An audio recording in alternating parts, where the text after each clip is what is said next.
he merely had the opportunity to use the internet and the mobile phone. So how shall Green Freight Asia reach to him? And what benefits can Danny take from GFA?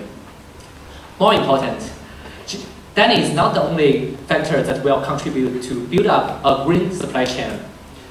The large carriers such as Dell and the large shippers such as Infineon, they are also very important. So how shall GFA motivate all of them to actively participate in this program? This is Ripple Consulting. I'm Yunfei, along with my colleagues Chris and Taylor. We are presenting partnering with the Green Freight Asia to provide the value to all stakeholders. So the opportunity for GFA is provide a platform to attract more people to join this program. And there are 4 drivers of this program: the fuel price, the customer demand, the data, and the employee behavior. And the strategy is using the technology to enable the adoption and remove the barriers and to incentivize the adoption.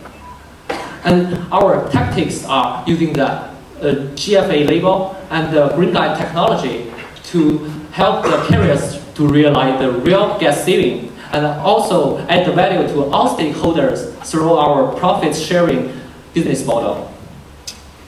Take a look at this map.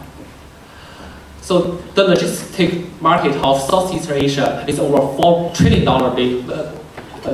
dollars. And to the increased trend of the middle family numbers and the urbanization indicates that this market will increase in the future. And also due to the political influence, it's hard for Southeast Asia to reach to any subsidy and the regulations such as Europe and the US. They all prove the necessity of the existence of GFA. Now, there is an increased number of customers care about the environment. And also, they encourage the carriers to find a more green way to do their business, such as join the GFA. And we will help all carriers, no matter large carriers such as Dell, or small carriers such as Danny, to access to our technology and to achieve their goal. And also, we want to build a mutually beneficial partnership in the long term with GFA to further expand their impact. And we will use both the pull strategy and push strategy to achieve our goal. The pull strategy will enable the carriers to make the real impact during their business through providing them technology. And the push strategy will inspire more people to join with us as through providing them financial incentives. And next, we'll talk about the Green Guide. Chris. So here, we have the telematics system, the sensory network that will collect data about Danny's truck. Now this information includes CO2 emissions, fuel consumption, as well as the distance traveled. So this information, along with a whole host of other information, will be sent to the Green Guide system. So here, we see that this information from the telematics system, as well as the information provided by the user, will be sent to the BI platform, combined in the ETL process, and will return a report to the front-end BI application.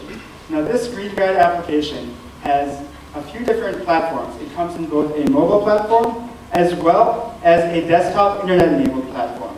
It also will be included in a multitude of languages, to ensure that as many members of GFA have access to it as possible.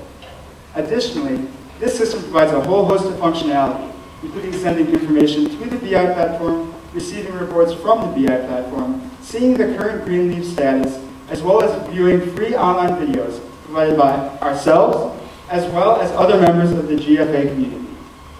So the last component of this is the hybrid P2P server-client architecture. We have chosen this specific architecture for a multitude of reasons, including low cost to us. We also have the benefit of having the option to have low bandwidth usage, which is extremely important for the current Asian internet infrastructure. We also have a highly scalable solution. So as the GFA organization grows, your IT system will grow with you. We know that currently within Asia, there's a 33% internet market penetration. However, due to a whole host of new programs, we will see that we will see a total of 194 million new internet users by the year 2020. So before then, because this is a ways out, we will have monthly mail sent out to all of our GFA members who are not internet enabled. In this mail, we will include information about their current BI reports, as well as an option for them to send information back to us so they can tell us what they are doing and how their driving habits are. So here we see a use case. Denny enters in his login information, then he gets to the main menu where he sees the capabilities of the system. Going into the reporting functions, we see a custom list made for Denny, so he knows exactly what reports will help him best. In the report itself, we see that Denny has relatively constant fuel consumption over the course of the day, except during the exact middle of the day. Using this report, he can see opportunities for growth, where he can reduce his fuel consumption, save him money, and reduce carbon emissions into the environment. Now, this is how one of the stakeholders takes advantage of the Green Guide system. But how exactly will other stakeholders realize growth? Taylor? We completed a full stakeholder analysis which looks at not only the power or the ability to take action, as well as the interest or the incentive to take action. And what we found is that currently there's not enough incentive to take action for all stakeholders, particularly the carriers that are small like Denny, partaking as well as the large carriers like DHL and the shippers, like companies such as Dell or Infinia. And with our system, the stakeholders move to the upper corner, as you can see, and this means that there's a financial or short-term economic gain that's going to inspire action. So this is a very micro look at what the possible pricing structure would be. And currently, there's 4 different options, which I'm going to explain fully on the next slide, but this is just one option of how the actual telematics would be paid for. In this case, 50% of the cost is borne by Denny, and the other 50% is borne by his business partner, Dell. And in the first year of savings, we estimate, and we're confident that he would be able to meet this, a $4,500 reduction in fuel, and 5% of the savings would be given as a fee to Ripple to support our business, and an additional 7.5% would be the financial incentive for Dell to support the initial investment, and then the rest of the savings are kept with Denny. And this is just in years 1 through 3 of one of the systems. And finally, in year 4 and 5 and on going forward, 3% would go to GFA, and this would help them continue to build their program and fund future advertising. Here's a complete list of pricing options and who would bear the initial investment. So depending on the risk level would depend on the reward that we received. So for instance, Ripple would be willing to pay the full investment of around $900 Sing dollars, and then in this case they would take 20% of the cost savings. So it's a very low-risk option for a carrier like Denny who might not understand the full magnitude that he can be making. And this is why everyone is being financially incentivized in this program. And you might question the long-term viability of this business model, because when you look at that first slide, it looks like it's just going to last 5 years. But it's important to note that that's just one use case, and there are over 900,000 trucks in Southeast Asia. So if we can impact just 200 of them next year, not only does that create a large NPV for both parties, it also leaves a lot of room for growth. So even if we were to fully saturate the market, which would be take a long time to achieve, we still want to continue a partnership, which is why we would then offer a 10% fee model to continue funding our software and computing devices. So what can GFA do right now to start making a change? We really recommend that you work with your partners when you meet with them, because they're going to be the best advertising tool to people like Denny that aren't necessarily probably checking their Twitter as frequently as the consumers that you're trying to push, companies like Dell, to really get involved with this type of program. And what we're willing to offer you with our partnership is we'll take the initial investment of $104,000 to do this program, and then we will, for that in return, like access to the data and access to the program in order to create the revenue as shown before. And then with that, you would gain 2% per year starting in year 4, which adds up to about $20,000 and would continue to grow. Thank you, and at this time, we'd like to open up the floor for questions.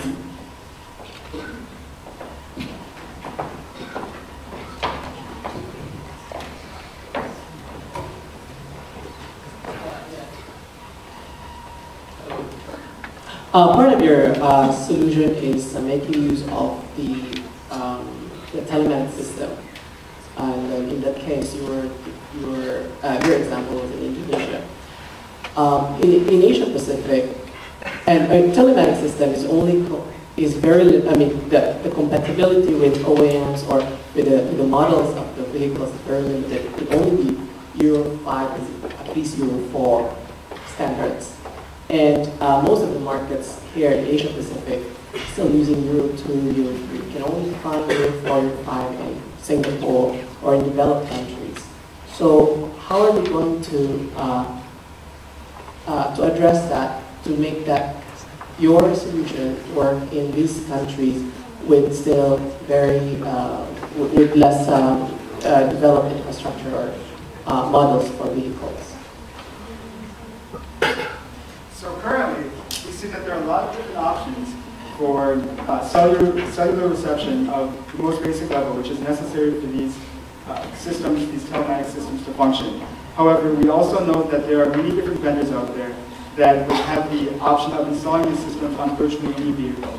So the capabilities of checking fuel consumption and CO2 emissions would be something that a third party would be able to install on any vehicle within the market. What about the cost of this telematic system? Who is going to bear that? So the cost of the telematic system is about $875 in Sing to install and begin operations, and that's coupled with that $104,000 software that we were discussing. And we offer several different pricing options, so depending on which person wants to bear the risk is who would pay for it. So if Ripple pays us, we would pay to install the device, and we're comfortable with that because we're confident that we would be able to achieve about $5,000 Sing over a 3-year time period, and we would take 20% of those savings, and that's in terms of gas savings and route optimization. And we looked at studies with a similar type of device that was used in the United States, and the impact ranged between 5 and 25% for the cost savings within the first 3 years. So we used the estimate of a 5% cost savings based on the average amount of gas expenditures for a truck per year, which is why we would be willing to bear the initial expense. But alternatively, if someone was willing to take on that additional risk, then they would have the option to take more of the cost savings and have a smaller fee for the software as a service. You have made an assumption of Dell Partner Program. What is the basis of that? The Dell Partner Program? So what we were talking about there is specifically looking at the actual access to consumers such as Denny, who probably aren't using the typical free advertising models that are growing in popularity. So with that, we would use companies like Dell that would send direct mail to explain this program and the pricing options so that he actually knows about it. Because we aren't confident that social media would reach him, which is why we would use a more traditional advertising method just because of the generational gap. And if once he sees that this might be a free option for him, then he might be more inclined to sign up for it. And then once he sees the benefits, then he would start paying for the service. It makes it as easy as possible for him to get signed up.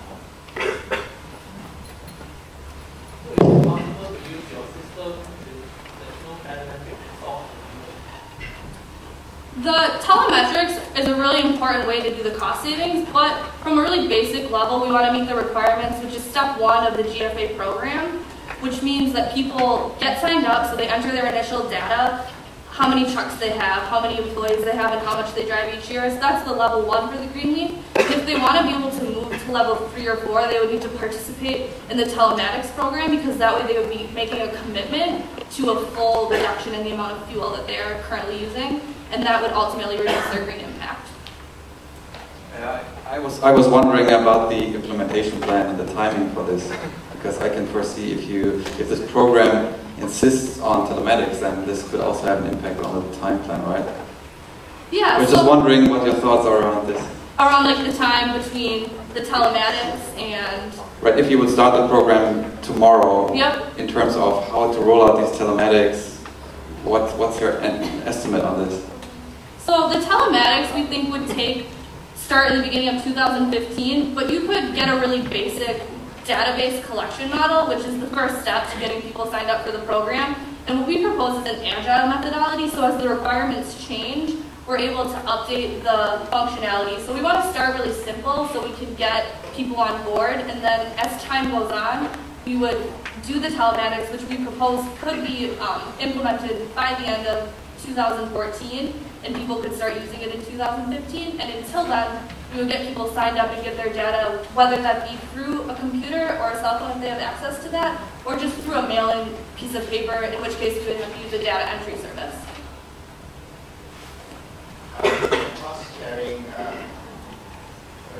The cost sharing concept is based on 5 years and a timeline. A lot of contracts are dynamic. So for example, like today I use you as my carrier, but tomorrow you increase the price, I don't want to use you anymore. So how do you think we can address these short-term contracts? Because a lot of your analysis are more on the 5-year timeline. So the 5-year timeline is just looking at, we only want to take value for 3 years because we've completed the cost-benefit analysis for us as a company, and we're comfortable that we'll be able to not only